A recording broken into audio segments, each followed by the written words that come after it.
Hello, my name is Humphrey Curtis, and this talk is about our paper, An Old Bastard in Bright Orange Satin, Zuzennas' Aphasia Diary and Lessons Learned from DIY, Augmentative and Alternative Communication, undertaken by HCI researchers at King's College London. Aphasia is an acquired language impairment and disability, most commonly caused by a stroke later in life. Aphasia can lead to profound social and psychological challenges. As stroke survivor Professor Deborah Mearson writes, since so much of our identity is constructed through our social relationships, which rely so heavily on language, aphasia can obliterate that feeling of belonging. AAC technologies are widely prescribed as scalable technological interventions, which can enhance the communication abilities and quality of life of people living with aphasia. Despite their potential, most AAC interventions are reported to be ineffective amongst communities living with aphasia. Amid this widespread AAC abandonment, growing calls urge a radical rethink of how AAC technologies are imagined, designed, and used. A recent paper authored by AAC users has called for a shift away from top-down, interventionist models towards bottom-up, person-centered approaches that amplify users' voice and agency. We respond to these calls by turning to Zuzennas' DIY AAC intervention, a low-tech, self-made communication diary examined through an in-depth 4-month study. Rather than designing for Zuzenna, we learned from her, studying how she organically crafted a bespoke AAC tool to meet her evolving post-stroke communication needs. But who is Zuzenna? Zuzenna is a stroke survivor from North London with a passion for travel, gardening, and nature activism, interests reflected throughout her communication diary. Following her stroke and aphasia, she became partially nonverbal, with limited working memory, though retained the ability to write and draw. Encouraged by a friend, Zuzenna began creating a low-tech communication diary in the stroke ward. Over time, the communication diary has become a vital tool for Zuzenna's personal communication and self-advocacy.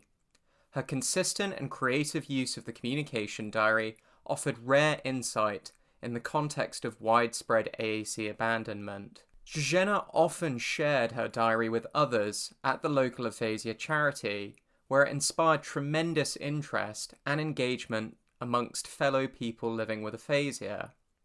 She viewed the diary not only as an AAC tool, but also as a form of artistic expression and means to storytell. Through this work, she sought to empower others with aphasia by sharing her post-stroke journey and the ways she had found to express her voice. This study followed 4 key parts: preliminary interviews and artifact analysis, homework tasks, immersive video recorded interviews, and wider charity observations, and envisioning workshops.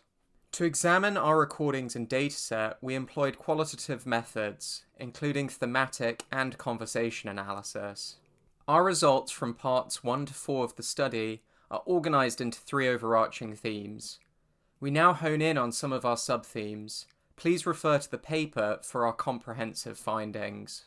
The diary allows Zuzenna considerable control over conversational pacing and flow. On one occasion, when R2 was repeatedly questioning Zuzenna, she immediately responded, without words, but by placing her hands on the diary and flicking through its pages. Zuzenna's nonverbal action, acting without speaking, positioned her as an active co-participant, showing how she understands and aligns with the emerging structure of talk. Zuzenna's action of turning diary pages proactively signals for a pause in the conversation, allowing Zuzenna more time to think and find supportive diary entries to support her dialogue.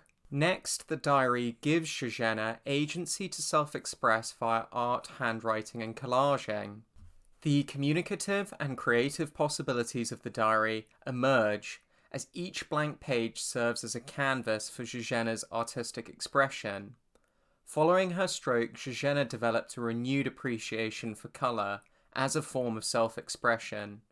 In her own words, she says, "All the colour that I put in this, I didn't do it before I had the stroke."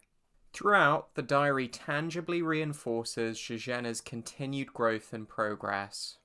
Zuzena can now order her coffee with ease, but in the hospital she was completely nonverbal, so she pinned the note to her chest and gestured or tapped it to communicate: strong coffee, milk, a little sugar.